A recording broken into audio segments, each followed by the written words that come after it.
This is Shawn Thinking Out Loud, episode 487. And if you're here for safe takes and soft language, you're in the wrong room. This isn't group therapy, this is pattern recognition. We take the noise, strip out the narrative, burn off the emotional manipulation, and see what's actually left standing. Because somewhere between the headlines, the hashtags, and the professional outrage addicts, there's usually a truth hiding. And most people don't find it, they scroll past it. Tonight, we're not reacting, we're dissecting. No slogans, no bumper sticker law degrees, no panic theater, just structure, power, incentives, consequences. If that makes you uncomfortable, good. Growth usually does. Episode 487. Let's get to work. Every time I tried to stand, they pushed me down. Now I've had enough, can't take it all around. It's time to be strong, time to declare. No more being used, it's time to repair. No more Mr. Nice Guy, I'm through. Time to stand up, let the world see. No more being weak, it's time to break. I'm done with the pain, I'll take my place. Fuck off past the deer stand! It is Friday, February 20th at 2016 hours, and you're listening to Shawn Thinking Out Loud.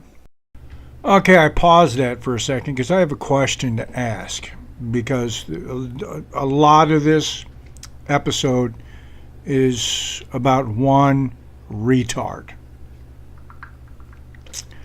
Do you people not have fucking Google? Or is it you just don't want to look shit up?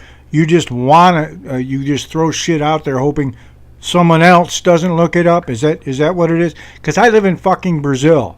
And if I can find it, there's no reason you can't. Tonight's segment, the ID lie. ID law lie they keep telling you. You've heard it. It's unconstitutional. States control elections. The feds can't do that. Repeat it enough and it turns into civic folklore like Bigfoot or bipartisanship. But here's the problem. It's legally unserious. And I don't mean we in this case disagree. it's big mouth. It collapses the second you actually read the Constitution instead of treating it like a mood ring. Let's start with something radical. Reading. Article 1, Section 4, the Elections Clause. It says Congress may make or alter regulations regarding federal elections. Not suggest, not politely request, not only if Twitter approves, make or alter. That's active authority, direct authority, clear authority. This isn't poetic language, it isn't metaphor, it isn't vibes-based governance, it's constitutional text. If Congress can make regulations for federal elections, then the claim that Congress can't pass voter ID requirements for federal elections is not a serious legal argument, it's a slogan. Now let's add the Supremacy Clause. Federal law is the supreme law of the land when enacted within constitutional bounds. That means when Congress acts within its enumerated authority, federal law overrides conflicting state law. That's not tyranny, that's the structure of the system. We've had federal preemption in civil rights law, environmental standards, labor law, immigration enforcement, firearms regulation, but suddenly when it comes to election ID standards, people act like the federal government turned into a pumpkin at midnight. Now, that's not how federalism works. Now let's talk history, because this is where the feds can't do that argument really embarrasses itself. I break it down a little further Congress later. has regulated elections before. Literally, literacy tests, outlawed poll taxes, banned the Voting Rights Act, federal enforcement over state election procedures. Congress didn't just send a strongly worded letter, it imposed binding standards on states running federal elections. So if Congress can ban discriminatory barriers, it can also establish neutral integrity standards. That's not radical, that's consistent. Here's the distinction people either miss or pretend not to understand. States administer elections. They do not possess absolute sovereignty over federal contests. When you vote for a U.S. Senator, a member of Congress, or the President of the United States, that is a federal election. States run the mechanics. Congress holds constitutional authority to regulate the framework.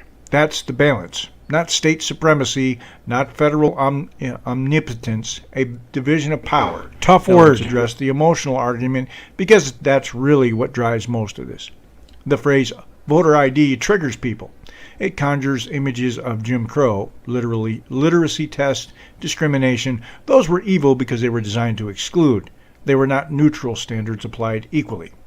They were targeted barriers crafted with discriminatory intent. That's why Congress stepped in. That's why federal power expanded in this area. And here's the irony. The constitutional authority used to destroy discriminatory practices is the authority people now claim doesn't exist.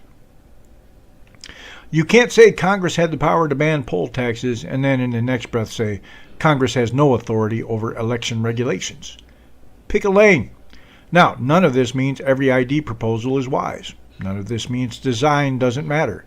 Access matters, implementation matters, equal protection matters. But that's a policy debate. The claim we're dismantling tonight is narrower. The federal government can't pass voter ID laws. That statement is legally unserious because Article 1 gives Congress authority over federal election regulations. Article Because 1, the Section Supremacy 4. Clause gives those regulations primacy. Because history shows Congress has repeatedly exercised that power. You can argue whether Congress should do it. You can argue how it should be structured. You can argue safeguards. But arguing it's impossible, that's unconstitutional on its face. That's not analysis, that's theater. Here's what serious debate sounds like. Does a uniform federal ID standard increase election integrity? Does it reduce interstate inconsistency? Does it withstand equal protection scrutiny? Are these free ID provisions? Are there cure processes? Are there accommodations for hardship cases? Which there are That's cure adult processes conversation. and methods Screaming the for, feds can't is not. Look, like, federalism isn't a vibe. It's a you can structure. come in, vote, States and then matter. show ID Federal later. authority matters. They coexist. When Congress acts within its enumerated powers, it is not invading state sovereignty, it is exercising delegated authority. And the Elections Clause is explicit. Congress may make or alter regulations for federal elections. You don't have to like it, but pretending it doesn't exist is not constitutional fidelity, it's selective reading. So here's the bottom line. If Congress can ban discriminatory... Does anybody here think Carol one-up Sanders actually fucking reads? Because I don't. Matter of fact, I know he doesn't. Because I found this in under 10 seconds. Barriers, it can establish neutral integrity standards. If Congress can regulate registration systems, it can regulate identification standards. If Congress can enforce voting protections, it can set baseline requirements. The debate isn't about whether the authority exists. It does. The debate is how it should be used. And once we stop pretending the Constitution is optional, maybe we can finally argue about policy instead of fairy tales. That's tonight's reality check. This is Shawn Thinking Out Loud.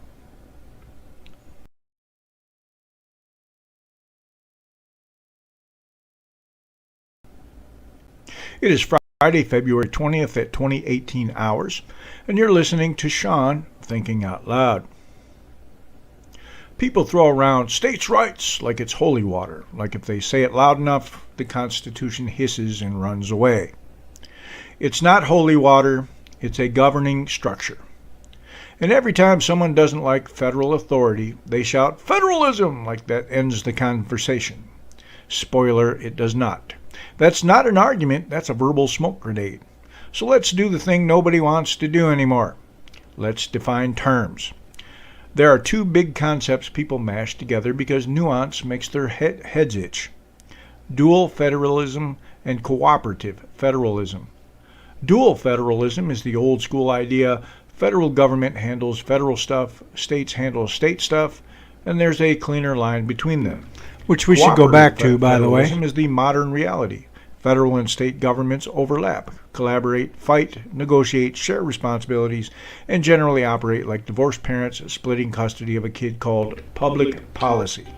That's why we have a If sanctuary you're living in the United cities. States in the 21st century, you're living in cooperative federalism, whether you like it or not. Now, here's where the federalism is a magic word crowd gets confused. They think states-run elections means the federal government has no say. No. States administer elections.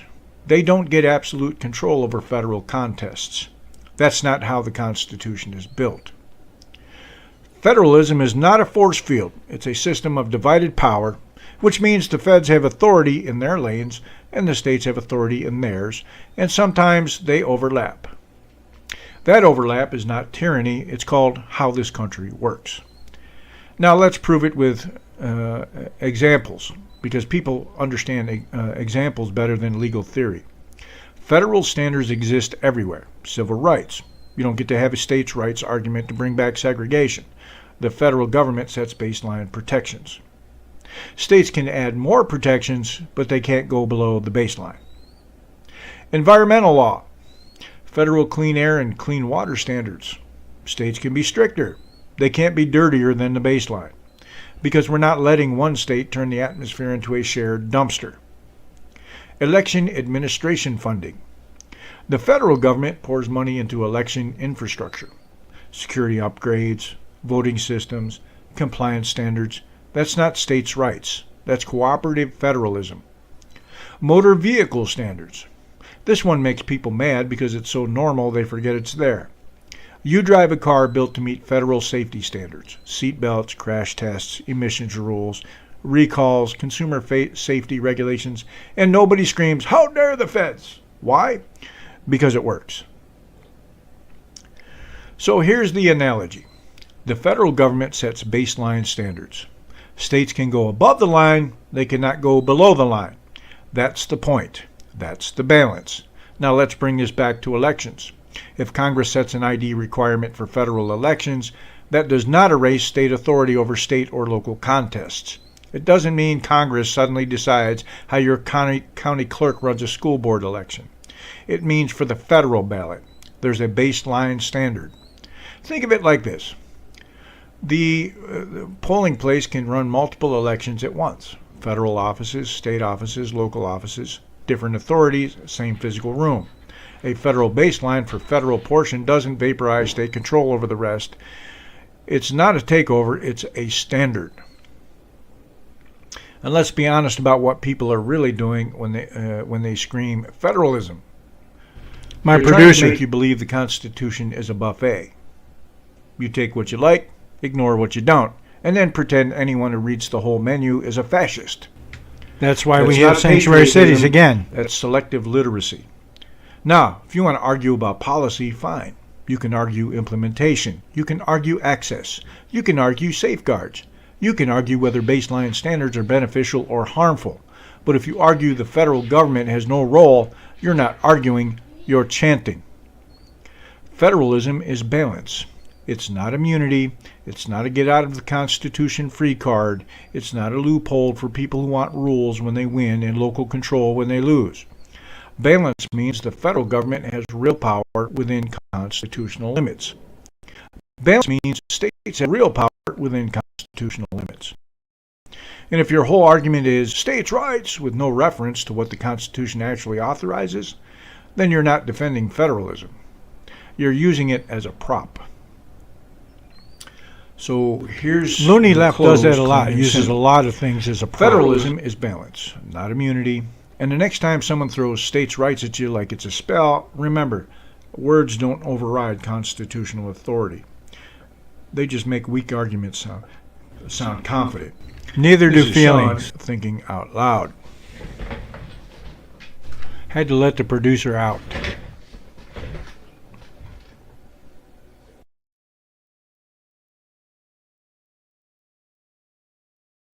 Can you guess who set off It this is chain Friday, of February segments? 20th at 2019 hours, and you're listening to Shawn Thinking Out Loud.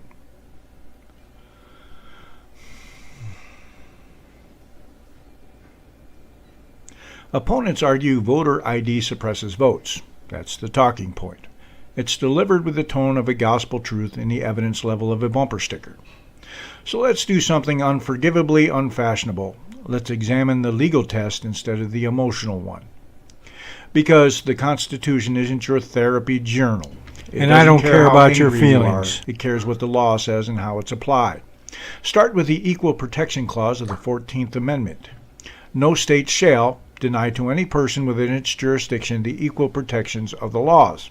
That means government cannot hand out rights, burdens, protections, or punishments in a way that treats similarly situated people differently without a legitimate reason.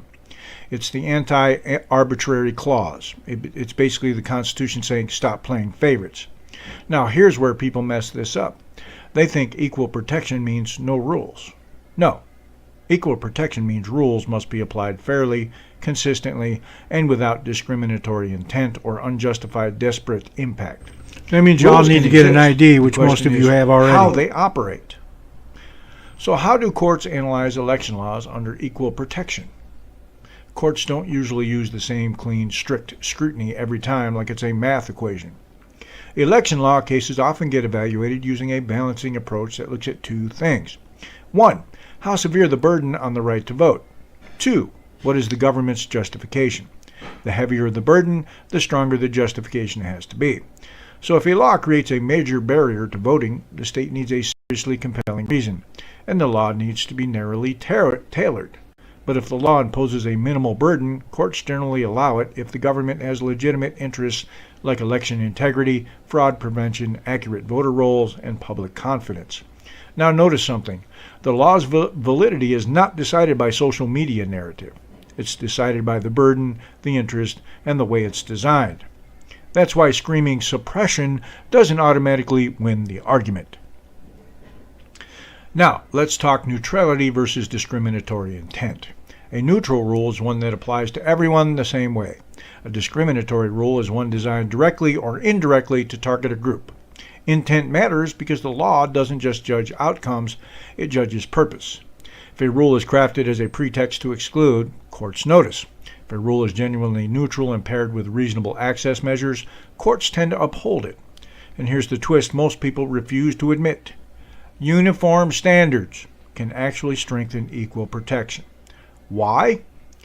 Because uniform standards reduce arbitrary variation.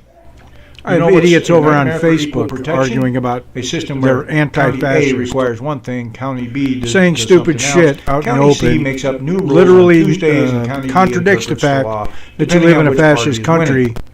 That It just means two things.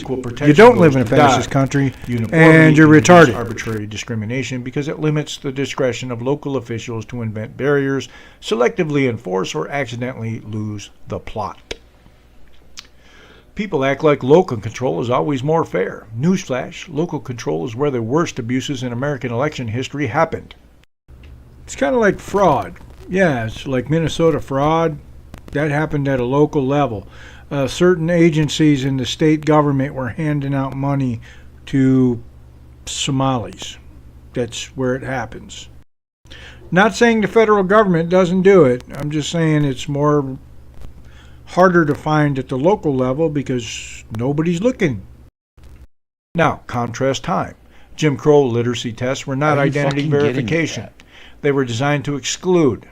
They were administered selectively. They were enforced like a weapon. They were openly discriminatory, and everyone involved knew it. Same with poll taxes. Same with grandfather clauses. That's not a rule, that's a gate. Neutral identity verification, on the other hand, is not inherently discriminatory. Which I think I should point out, all those things I'm talking about here, poll taxes, IQ, the tests, all that stuff, those are all Democrat inventions. Yes, just like the KKK and, Jim Crow, all that. While they're lecturing you on Jim Crow, they need to explain why Chicago, which has not had a Republican mayor since 1930, is still one of the most segregated cities in the country. So we'll leave that there. It can be abused if designed maliciously, but the concept of verifying identity in a voting process is not some alien invasion. We verify identity for driving, buying certain products, entering certain facilities, applying for benefits, flying on airplanes, opening bank accounts, and society doesn't collapse into fascism every time a clerk asks for proof of who you are. Well, of course you have to show ID for this beer. It's not like voting or anything. Now, before the usual crowd starts foaming, the policy debate matters. Access matters. If you require an ID, there should be a path for every eligible voter to get it. Free IDs, reasonable locations, reasonable hours, provisional ballots, cure processes. That's how you design a system that protects integrity. And I need to add a stipulation here. I don't think I put it in there because I didn't think of it till just now. We need to make it a federal offense for someone to hand out a voter ID to an illegal immigrant. That way they can't give them out like they were giving out commercial driver's licenses and things like that, you know.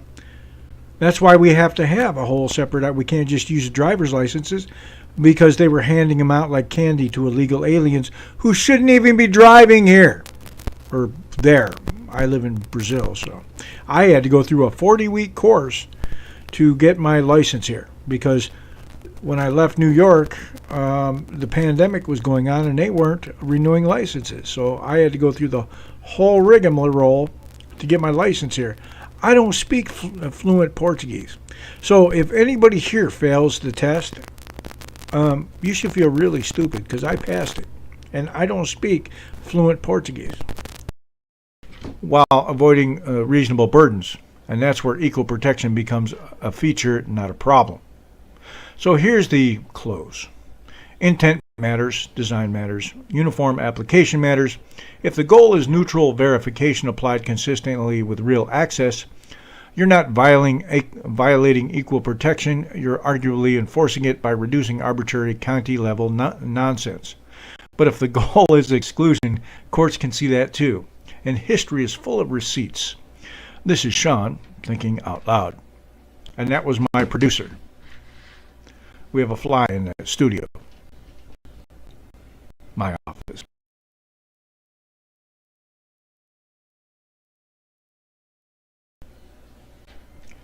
It is Friday, February 20th at 2021 hours, and you're listening to Shawn Thinking Out Loud. Some people treat the Voting Rights Act like it bans any election regulation they dislike. New rule they hate, VRA violation. Deadline they hate, VRA violation. Breathing in the direction of election security, literally Jim Crow. That's not how the law works. That's how people work when they want a shortcut. I do love the fact that the people who invented Jim Crow are lecturing us on Jim Crow. Here's the core idea in plain English. The Voting Rights Act does not prohibit voter ID laws. It prohibits discrimination. The law isn't allergic to regulation.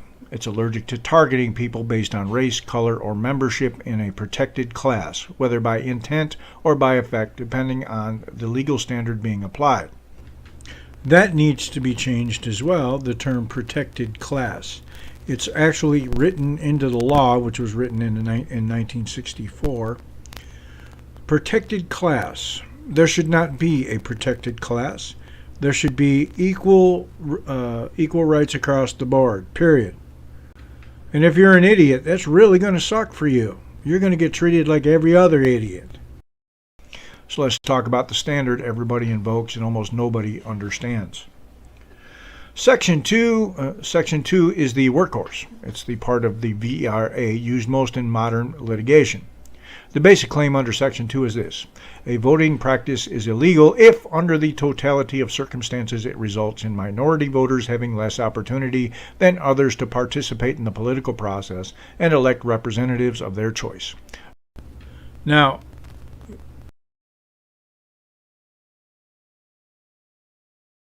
never mind, I lost my train of thought. Notice what it does not say. It does not say any inconvenience is illegal. It does not say any rule is suppression. It does not say if someone complains loudly enough, the Constitution melts.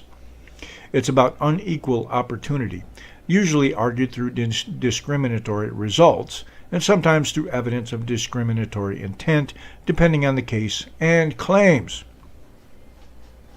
Now, how do courts evaluate impact claims? Courts look at evidence. the stuff humans keep trying to replace with vibes.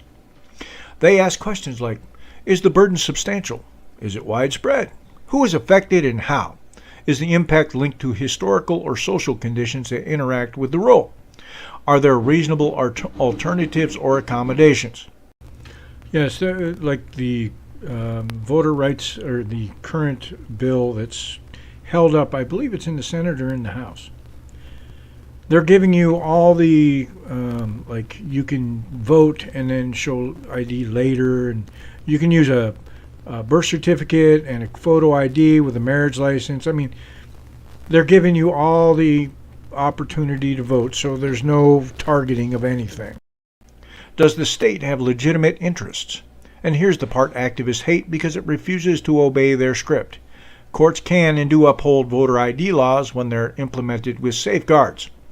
Meaning, if the rule is neutral, the access is real, and the implementation isn't a sneaky little trap, it can survive legal challenge. Because the VRA is not a blanket ban on election integrity measures. It's a ban on discriminatory barriers. Let me make this painfully simple. If you pass an ID law and then make it practically impossible for certain communities to obtain the ID, and you do it with a wink and a grin, you're building a discrimination machine. That's a problem. But if you pass an ID law with serious accommodations, you're not violating civil rights law. You're doing what normal societies do, verify identity while providing access. So what do those accommodations look like? Free IDs. Not reduced cost, not discounted, not pay us later, free. Because if the state requires it to vote, the state should not be running a paywall on a constitutional right. And I'm good with that, and I'll tell you why.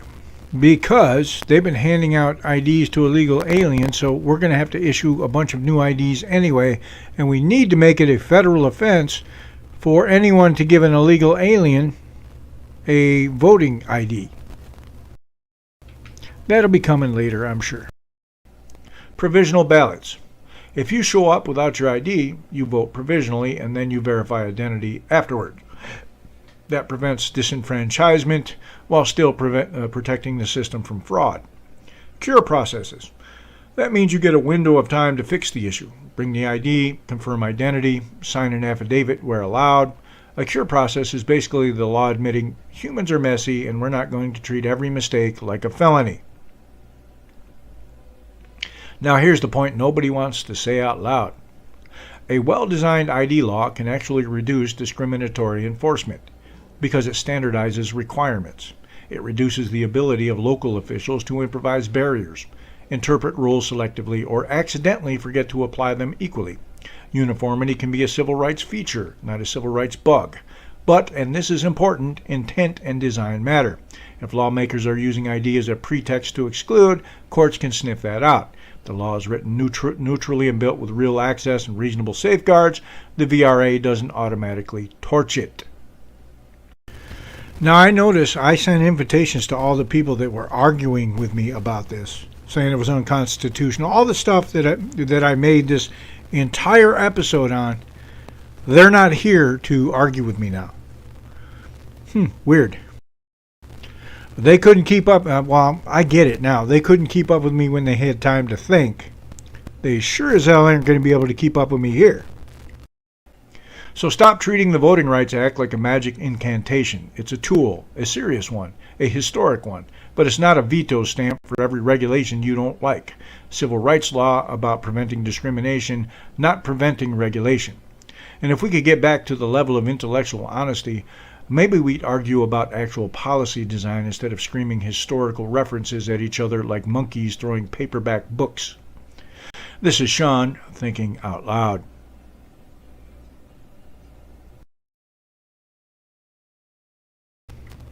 He said it yet again, so I just made another episode or another segment about it. It is Friday, February 20th at 20:23 hours, and you're listening to Shawn. Maybe I need Carol, Mr. One Up. You saying it multiple times doesn't make it any truer than the first time you said it, and I destroyed the argument. On Thinking Out Loud. There's a popular lie floating around in American political discourse It's one of those lies that survives because it sounds confident and saves people the trouble of reading. It goes like this. The federal government has no authority over elections. Or the slightly fancier version, Congress can't do that. States run elections. So let's do something simple and devastating.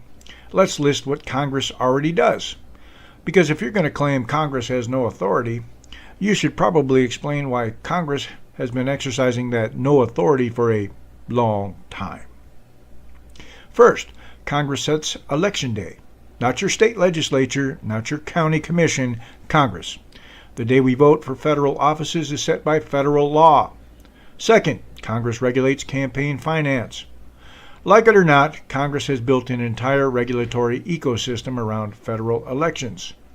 Contributions, disclosures, reporting, limits, enforcement mechanisms, the whole mess.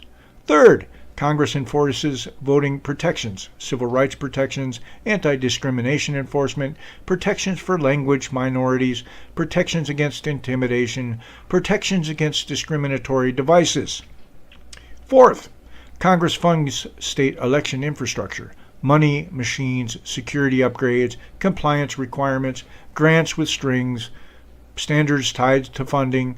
Federal election administration is not a purely local hobby. So when someone says Congress has no role, what they mean is, I want Congress to have no role on this topic. That's different. That's at least honest. Now let's name names. Help America Vote Act, HAVA. This wasn't a states' rights love letter. This was Congress stepping in after the 2000 election mess and saying, we need baseline standards. Remember the Chads? Yeah, that's when they came up with HAVA. HAVA pushed requirements for updated voting systems, provisional ballots, voter information requirements, statewide voter registration databases, accessibility provisions for voters with disabilities. And yes, it involved federal funds, but it also involved federal standards. Congress didn't just toss money like confetti and walk away. It shaped the administration of elections. That is authority. Next, the National Voter Registration Act, NVRA, often called the Motor Voter Law. This is Congress regulating how voter registration works in federal elections. It sets rules for how people register at DMVs and public assistance agencies. Yes, and did you know that in California, they were just automatically registering illegals to vote? States maintain voter rolls, how states can remove voters and what procedures they must follow, deadlines and notice requirements. That's not no authority, that's direct federal involvement in the election process. So let's connect the dots. If Congress can regulate Election Day, and campaign finance, and voter registration systems, and statewide voter databases, and provisional ballots, and accessibility, and voting protections, then the claim that Congress can't regulate identification standards for federal elections is not a serious position. If Congress can regulate registration systems, it can regulate identification standards. Registration is literally the gate before the vote. If Congress can standardize the gate, it can standardize how you verify identity at the door. The idea that Congress can regulate the paperwork but not the ID check is like saying, the manager can set the store hours, but has no authority over whether the cashier checks for payment. That's not principled, that's dumb. Or it's auto checkout. Now, let's be careful because the internet can't handle nuance without injuring itself. This does not mean Congress can do anything it wants. Authority must tie back to constitutional powers. Elections Clause, Necessary and Proper Clause, enforcement provisions, and later amendments, depending on what's being Section 1, legislated. Article 2, The argument Article tonight 4. isn't Congress has unlimited power. The argument is the no Article authority 1, claim Section is 4. fantasy. Congress has regulated federal elections heavily, repeatedly, and for decades. And courts have treated that authority as real, not imaginary. So here's the close. The claim of no authority collapses under precedent. Not the precedent of pundits, the precedent of laws passed. Pundits. I just think it's funny to say that. Enforced, litigated, and upheld as part of the actual American system. You can argue policy, you can argue implementation, you can argue what's wise, But you can't argue Congress has no role without ignoring the last several decades of reality. And reality has a brutal habit of surviving talking points. This is Shawn Thinking Out Loud.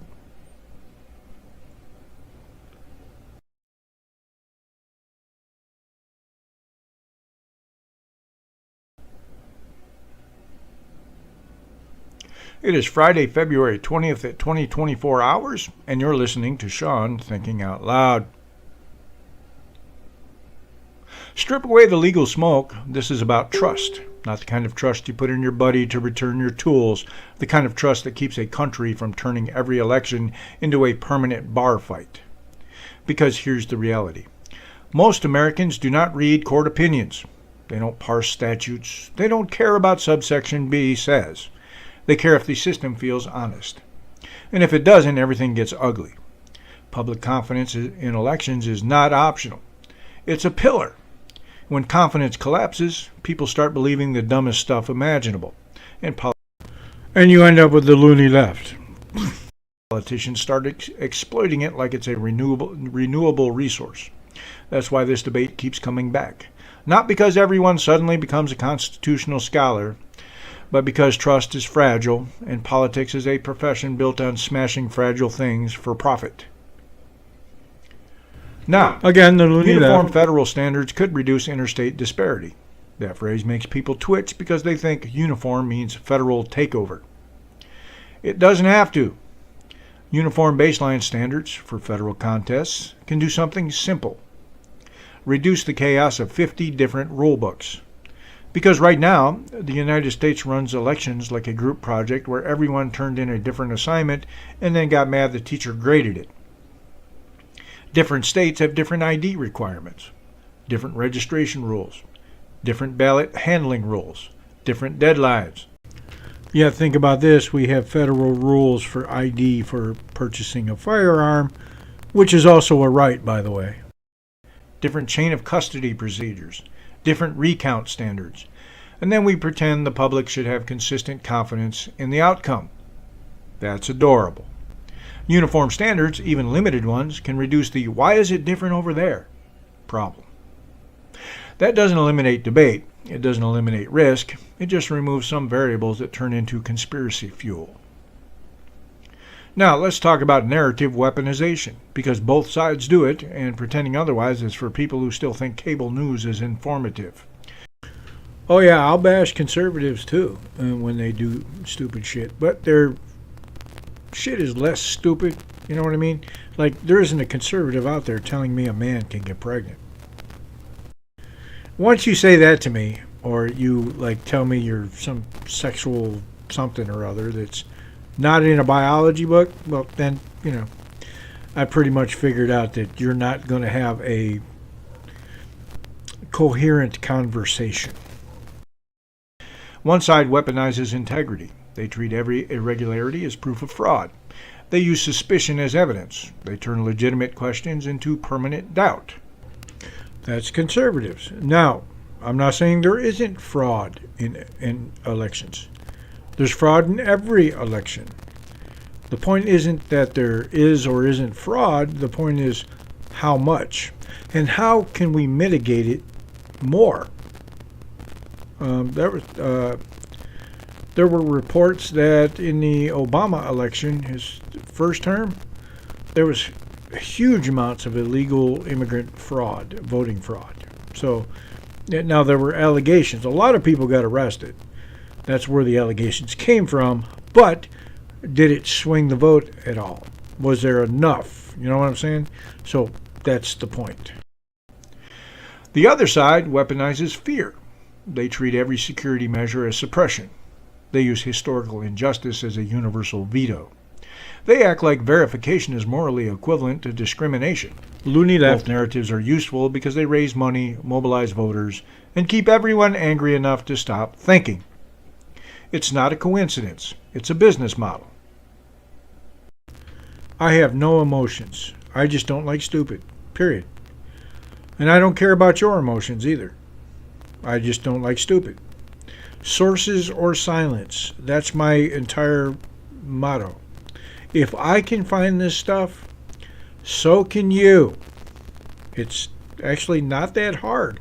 I live in Brazil. I don't think we have different search tools or reading abilities. Just here they speak Portuguese and read in Portuguese, and 1 in 4 people are illiterate. So here's the distinction that matters. Evidence-based integrity measures versus fear-based rhetoric. Evidence-based integrity measures look like clear standards, transparent procedures, auditable systems, reasonable verification, accessible compliance, documented chain of custody, secure processes and safeguards. Fear-based rhetoric looks like they're stealing it with no proof. This is Jim Crow with no design analysis. Trust us with no transparency. Don't ask questions with no accountability. Evidence-based policy can be debated honestly. Fear-based policy exists to win arguments, not solve problems. But they don't win arguments because I don't ask for their feelings. I ask for facts and sources. Sources are silence. And here's the part everyone hates because it forces responsibility. The goal isn't to make your side feel righteous. The goal is to build systems that are both secure and accessible. That means you can't design security measures like you secretly want fewer people voting. And you can't design access measures like you secretly don't care if the system can be verified. Both extremes are poison.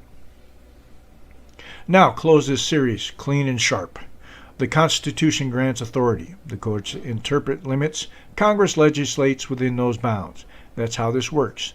So the debate should be about policy design, not fantasy constitutional barriers, not slogans, not vibes, not states' rights as a magic spell, not suppression as a universal trump card. Design the rule, show the safeguards, prove the access, measure the outcomes, adjust what fails. That's adult governance.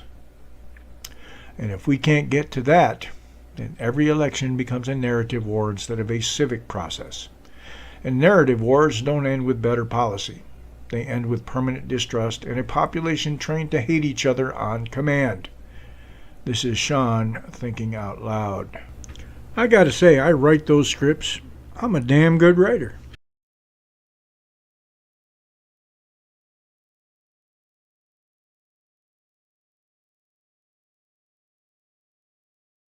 Oh yeah, Mr. Get Out of Your Bubble. People keep running their mouth about the U.S. like it's some dying empire because they saw a spicy headline and got emotional. So let me say this slow for the folks in the back. Some of you have confused comfort with strength. If a country is quiet, polite, and everybody pretends to agree, you call it advanced. If a country argues, protests, and fights over principles, you call it unstable. Advanced would be like, I don't know, a country that puts you in jail for a TikTok post. That's backwards, completely. Strength isn't silence, strength is durability. A strong system can take a punch and keep moving. It can survive bad leaders. It can survive bad policies. It can survive idiots with megaphones.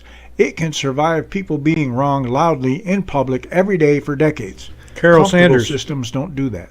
Comfortable systems manage the noise. They manage speech. They manage dissent. They manage the narrative. Britain, they keep everything Australia, smooth and tidy so nobody's feelings France, get Italy, bruised. Europe. For a while, Basically it Europe. looks great, like one of those houses with fresh Are you paint and fucking rotting getting wood at underneath. Then the pressure builds and the whole thing cracks. America is loud. America is messy. America is 24/7 argument in a Walmart parking lot. We litigate everything. We argue about everything. We make our problems everybody's business, and we do it with the volume knob snapped off. That looks chaotic, but chaos inside institutions is not the same thing as institutions collapsing. Let me explain something too. Because we do that, when it comes time to whoop ass, if we'll fight with each other, imagine what we'll do to someone we don't like. I will guarantee you this, and you know what? I know it for a fact because I had a hand in it. If you fuck with us, someone else will raise your children. Guarantee it. If people can protest, sue, campaign, vote, and call their leadership incompetent without getting re-educated, that's not weakness, that's structural confidence. You want to talk about problems? Fine, let's talk about problems. Guns, healthcare costs, education disparities, crime in certain cities, political polarization. We got issues, real ones. But pretending the foundation is crumbling because you don't like how loud we are, that's not analysis. That's Fuck you off, confusing your Pastor emotions Tuesday. with data. And here's where the bubble people really start sweating. Every major power has problems. Europe has demographic collapse and energy vulnerability. China has workforce shrinkage and a property mess. Canada has free health care and the wait times of a DMV run by a tranquilizer dart. Brazil has strict gun laws, high taxes, government health care, and a murder rate that makes your gun control fixes everything speech look like a cartoon. No country is a finished product. Some just hide the cracks better. Now, if you're one of those people who thinks another country solved everything, ask yourself one question. What did they trade to get that stability? Are you going speech to did they jail for a restrict? TikTok post? What rights did they trim? What growth did they sacrifice? What dissent did they punish? Every system has trade-offs. Every one. The difference is whether you're honest about the bill. America's strength isn't that we don't have problems. America's strength is that we have problems, fight about them in the open, and somehow the place doesn't collapse into dust. That's resilience. So stop confusing quiet with strong. Quiet can be fear. Quiet can be censorship. Quiet can be everybody keeping their mouth shut because consequences exist. I'd rather live in a loud country with problems than a quiet country where you're not allowed to notice them. That's what I'm thinking about.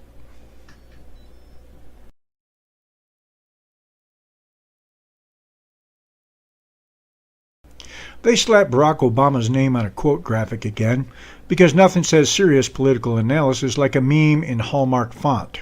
Here's the quote. It's the one that goes, they asked me about Trump's latest post. Politics used to have a limit of shame. Today the strategy is to exhaust your capacity for astonishment. Don't. Yeah, I thought like the limit of shame would be lying. Like he's as sharp as he ever was, and yeah, the computer is Russian misinformation. Don't be distracted by the noise. Watch what they're doing to your rights while you stare at the screen. And people share it like they just discovered fire. Let me translate that graphic into plain English. Stop watching the circus. Pay attention to policy. Congrats. Humans reinvented common sense. But I'm going to say what everybody avoids saying. That image is the political equivalent of a microwave fortune cookie. Sounds profound, probably warmed up from somewhere else. And people share it because it flatters their belief they're the only ones seeing the game.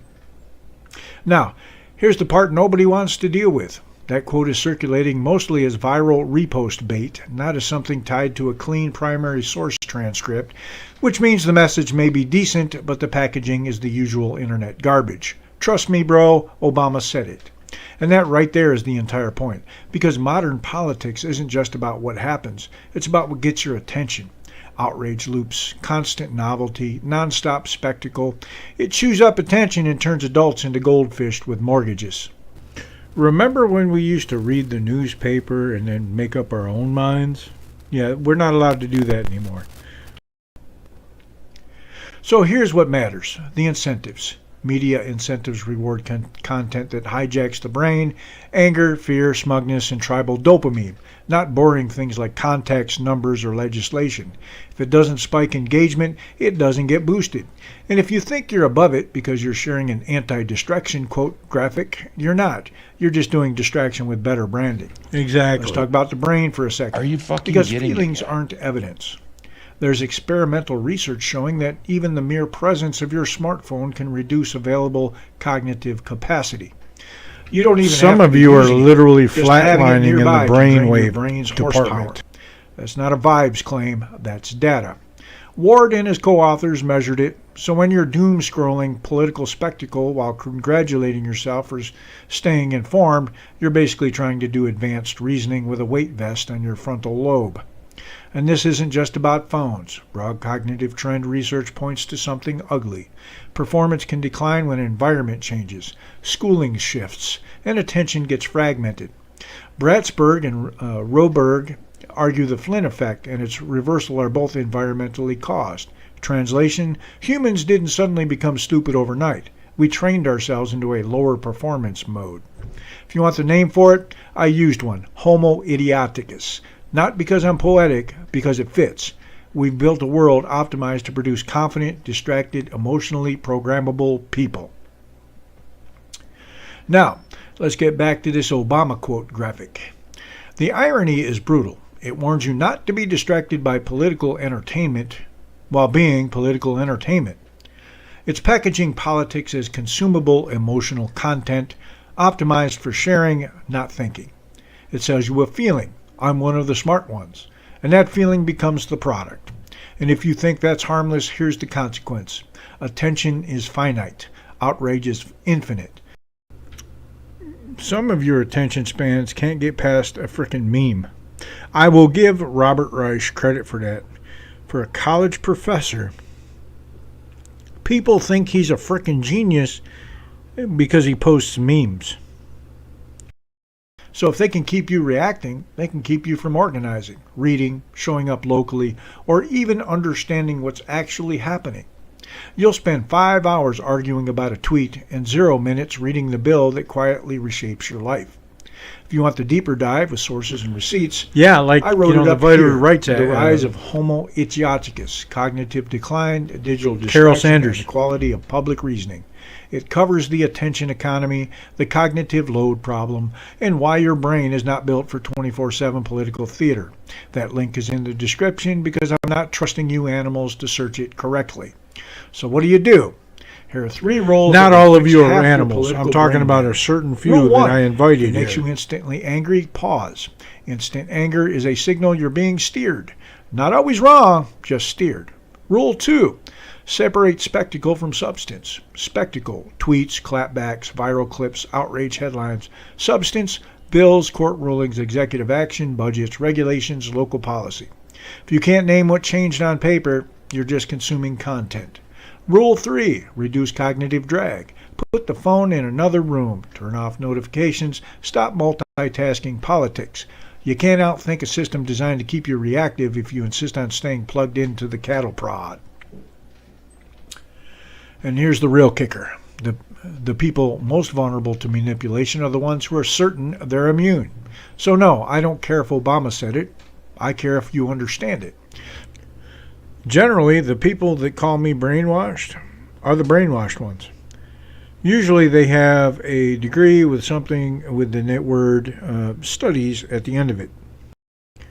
And they don't think they think I'm brainwashed because I think for myself and I share sources. Stop sharing fortune cookies. Start doing the boring work that actually protects your rights. Reading, verifying, voting locally, showing up and learning how power actually moves, because the screen is not reality, it's a slot machine. That's it. That's the segment. Like, subscribe, do whatever ritual you people do, and for the love of God, read something longer than a meme.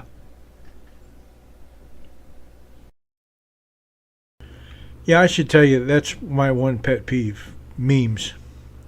Memes and emojis. If you can't share anything bigger than a meme, like something with a source or something that even is spelled correctly, or an emoji, you're probably retarded. You're probably the brainwashed one. And you can't get beyond what I'm doing, which is sharing sourced things that I've looked up. And I may have looked it up and it only took me 10 seconds to put it together. This microphone and some speech to text software, and I can have a response done in a minute or less.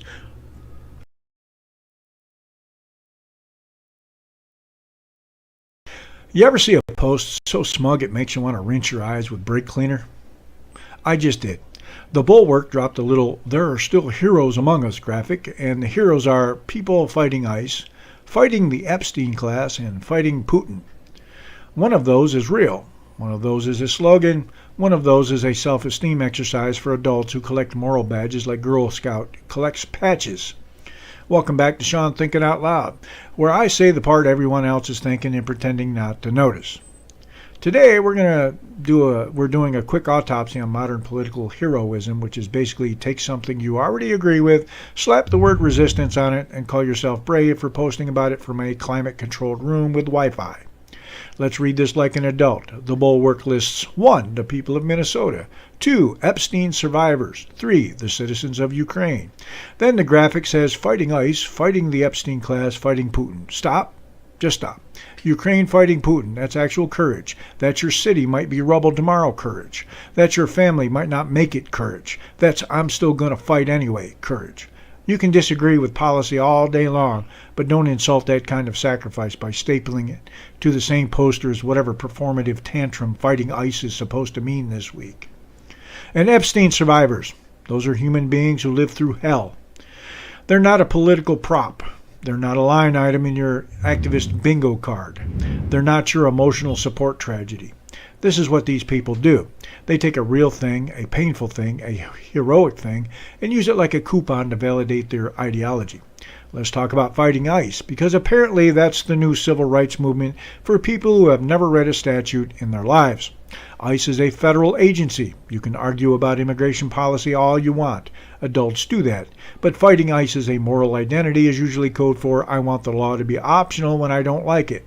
That's not bravery, that's adolescence. Remember, You know the what Democrats actual did the heroism same looks thing like? about It slavery. looks like taking a case, building evidence, going to court, putting criminals in prison. It looks like doing hard work that doesn't fit on a cute Instagram graphic. If your definition of heroism is I yell at government employees and feel righteous, you're not a hero. You're a person who needs a hobby and maybe a little sunlight. And here's the part nobody wants to say out loud. A lot of fighting ICE content is not about helping immigrants, it's about helping the person posting feel morally superior. It's spiritual vanity, it's ego wrapped in compassion-themed packaging. Now, fighting the Epstein class, that phrase is engineered to sound smart while saying absolutely nothing.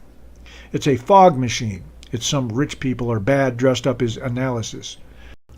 You see, I'm all about putting, pedos in wood chippers' feet first. I'd love to, but I don't want to put an innocent dude in there either.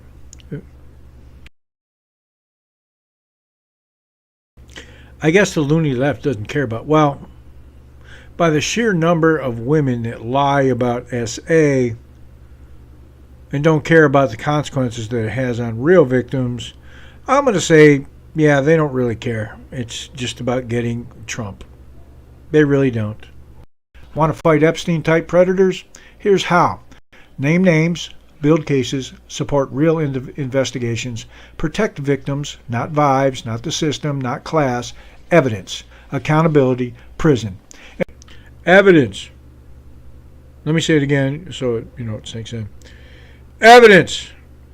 For the record, if you're going to invoke Epstein, don't do it like it's a brand partnership. Survivors aren't mascots, they're people.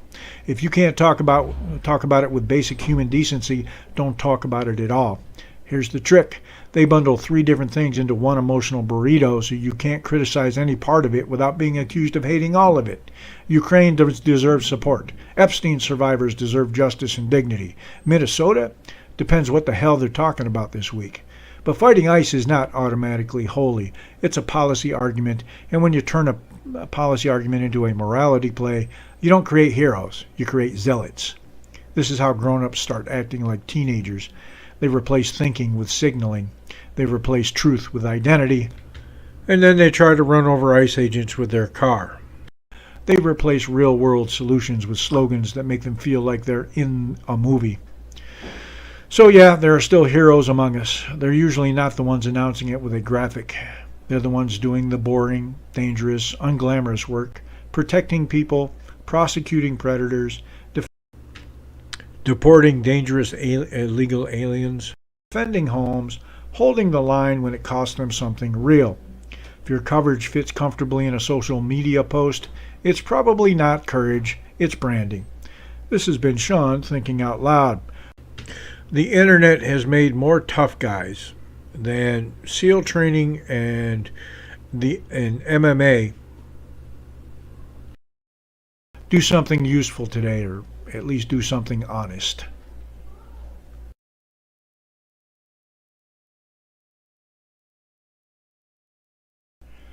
It is Friday, February 20th at 6:18 p.m. and you're listening to Shawn Thinking Out Loud. Welcome back. If you're new here, congratulations. You found a corner of the internet where we still believe words mean things, numbers matter, and grown adults should be capable of thinking for longer than a tick-tock. Yeah, I don't care about your feelings. I keep saying that. I'm going to keep saying it because you keep trying to share your feelings with me. I'm not a fucking therapist. Tonight's episode is for everybody who's tired of being lied to by people who can't define woman, inflation, or border without needing a therapist and a permission slip. So, here's the plan. I'm going to walk through a few headlines, a few takes, and a few of the dumbest arguments currently roaming free in society like a raccoon in a Walmart. And I'm going to do it the old-fashioned way, with logic, facts, and just enough sarcasm to keep my blood pressure under felony levels. Because I don't hate people, I hate stupid. There's a difference. Stupid is optional. Ignorance can be fixed. Stupid is when you're proud you don't know what you're talking about. Let's start with the big picture. Carol Sanders, you can't do what I can do. No, I haven't been hit in the head with heavy mining equipment. America has two problems right now. One, we have real problems. Two, we have a media and a political class that makes money by keeping you angry, confused, and emotionally incontinent. So they sell you a story. Not what happened, not what's true, a story. And the story changes depending on what they need you to believe this week. And the worst part? People don't even notice the story changes. They just absorb it like a sponge with a Twitter addiction. So tonight we're doing something radical. We're going to run reality through a filter I like to call, because if you can't detect bullshit in 2026, you're basically a walking donation link. All right, bullshit detector item 1. Every administration, every time. The economy is strong, jobs are up, inflation is down, families are doing better. Meanwhile, normal people are out here playing a fun new game called, do I buy groceries or pay the electric bill? Here's the trick they pull. They use national averages and cherry-picked metrics to tell you how you should feel, while your real life tells you how you do feel. And then they call you misinformed for... Some people are doing better, some people are doing worse. Really depends on who your governor is, really politics is at the local level. If your government is taxing gas at like 23% and the rest of the country isn't, well, you wouldn't know that gas prices are at record lows, would you? Your rent went up and your paycheck didn't. That's not leadership, that's gaslighting with a suit on. Now, can the economy be improving in some metrics while people still feel pain? Yes, that's called life. It's complex. But when politicians brag about progress while pretending pain doesn't exist, that's not complexity, that's disrespect.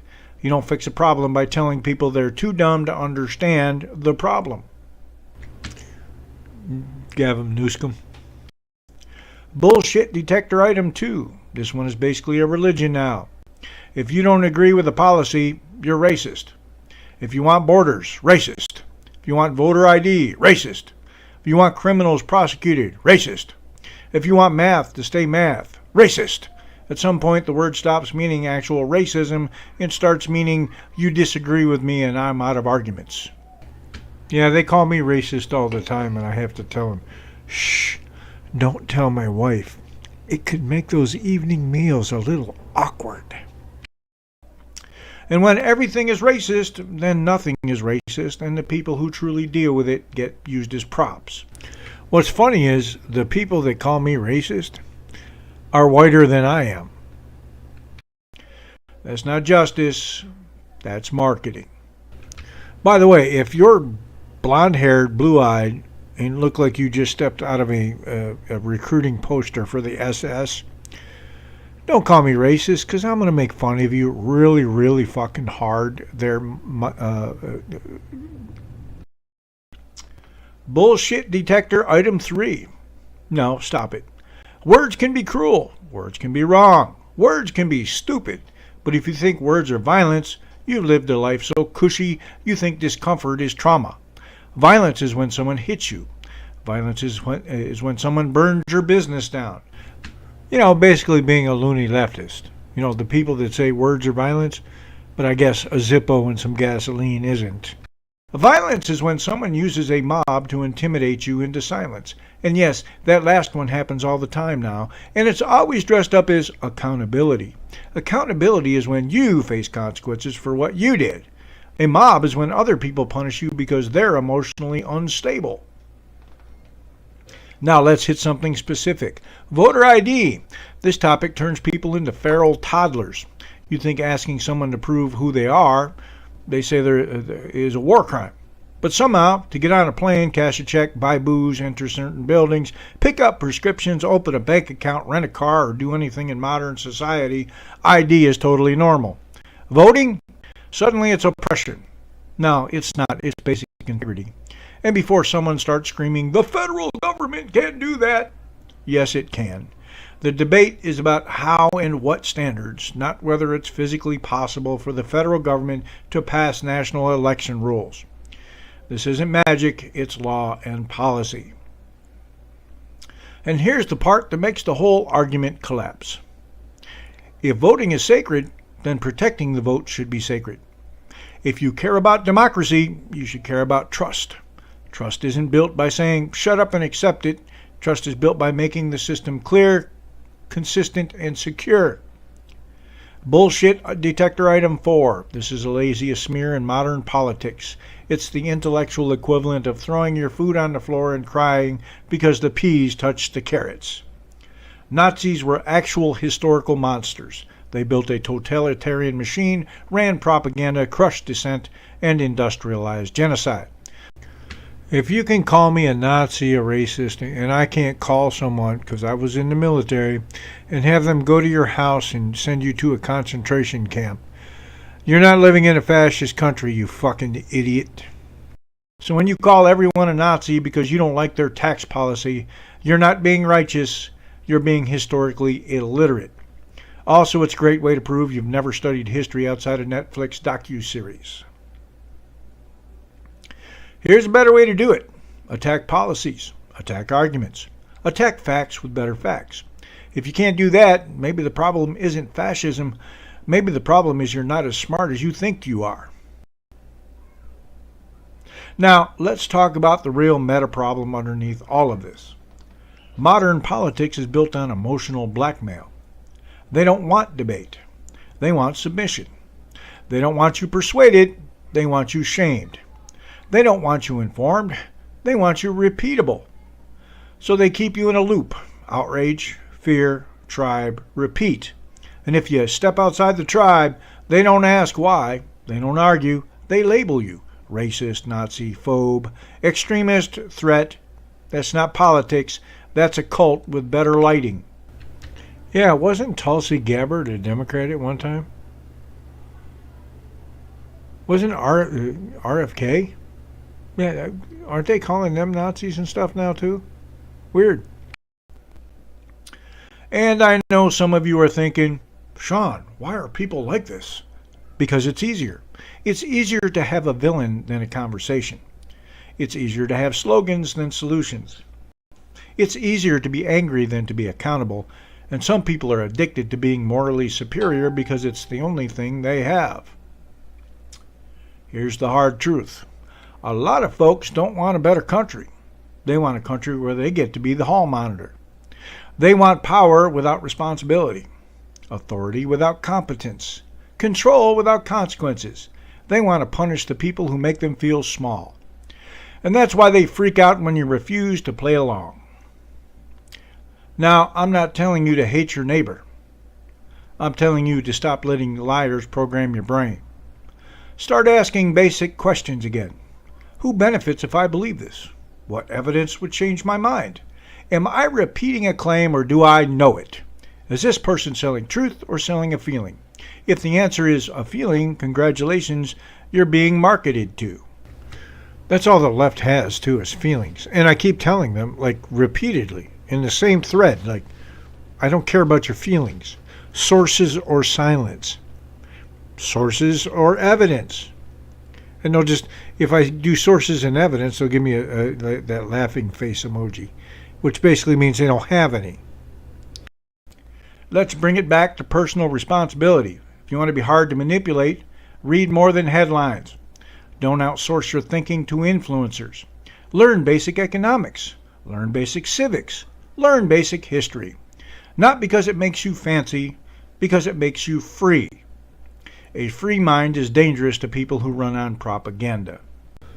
I've written a bunch of books on the Federalist Papers, the Anti-Federalists and the Federalists, the American Left, the Unmaking of an American Citizen.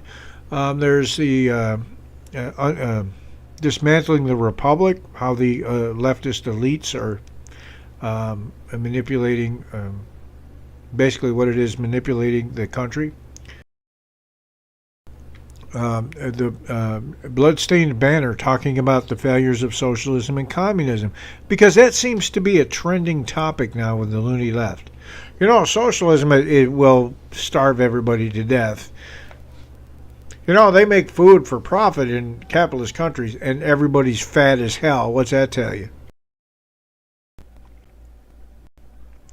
And here's the part nobody wants to hear. Some of the reason the world is stupid is because smart people got tired and checked out. They got busy, they stopped arguing, they stopped voting, they stopped pushing back. They let loud idiots take over the microphone. So if you're watching this and you're competent, do the world a favor. Stop surrendering the public square to people who think vibes are evidence. All right, quick recap. 1. Politicians will brag about the economy while you're still paying more for basics. Don't let them tell you your life isn't real. 2. The word racist gets abused as a weapon to end debate. Don't let language get hijacked. 3. Words of violence is a lie meant to justify censorship and mob punishment. Don't accept it. 4. Calling everyone Nazi is historically stupid and morally lazy. Use real arguments. And the segment name tells you exactly what this is. The Bullshit Detector. Now, before I go, here's your assignment for the week. Pick one issue you care about, read 2 sources you disagree with, then read 2 sources you agree with. Write down what each side gets right. Write down what each side gets wrong. If you can't do that, you don't have opinions, you have programming. You don't need to be a genius to see through lies. You just need standards and a spine. That's it for tonight. It's Friday, February 20th at 6:18 p.m. and you've been listening to Shawn Thinking Out Loud.